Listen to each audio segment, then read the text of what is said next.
Today's 5-minute reflection on the Psalms comes from Psalm 32. This is a short maskil of David where he's reflecting on the joy of God's forgiveness, and then he's reflecting on his own life, and he's really just sharing how horrible his life was whenever he didn't have his sins dealt with, when he didn't confess his sin before God. And then he's expressing the joy that he experienced whenever he truly confessed his sin to God and knew God's forgiveness. He talks about, for example, when he kept silent, my bones wasted away, my groaning was all day long, for day and night your hand was heavy upon me, my strength was dried up. But then he says, after he acknowledged his sin, he says, after this, then he talks about how he experienced the joy of the Lord. He says, be glad and rejoice in God. Shout for joy. So really that's what this psalm is about. It's sharing just whenever we hide our sin, how we don't experience the joy of the Lord.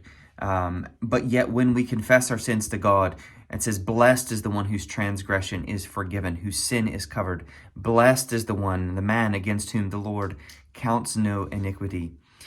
So that's really what the psalm is about, is David himself reflecting on his experience of God's forgiveness. Now, if you know and you remember David in his life, you'll know and remember all too well about David's sin with Bathsheba, David in himself with his own sin of then murdering to try to cover up his sin with Uriah the Hittite, of murdering her husband. And so David was an adulterer, he was a murderer. And then he tried to cover it up. He didn't deal with it until God pursued him. And God brought Nathan the prophet. And you remember that in 2 Samuel about David's life. So David is really recounting here, and this is good to look at David's heart and his worship of God in how God dealt with his sin and the forgiveness that David experienced. Now, in this, I suppose the truth that I was reminded of just is really how sometimes, those of us who are Christians, we can know the justification of God. We can know that we are children of God. But just I'm mindful that sometimes our fellowship with God can be hindered. And the joy that we don't experience as Christians is because we are holding on to our sin.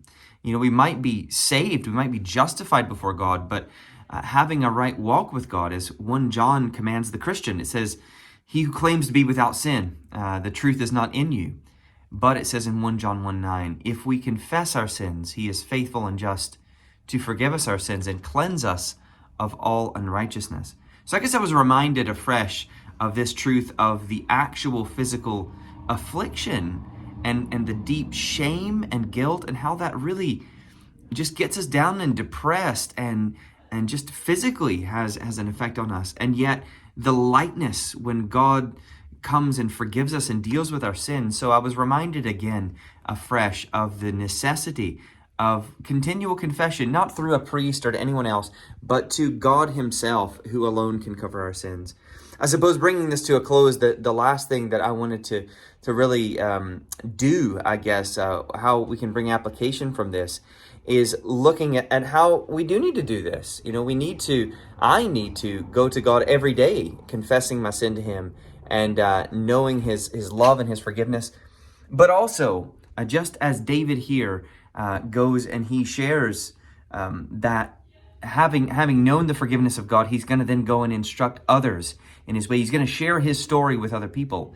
And so it's to share, not just to go to God for forgiveness, but also to use, when we confess our sins to God and we experience that forgiveness, to share that with other people, to encourage them also to go to God for forgiveness, to use these situations and stories rather than to allow the enemy to have the victory, to really show them. So I was challenged to really share, look, these are situations and times in my life when God had forgiven, he was really convicting me. And these are times that I confess my sin to him and I experience that joy and use that to share the joy of the Lord with others. So really that's what this psalm is all about.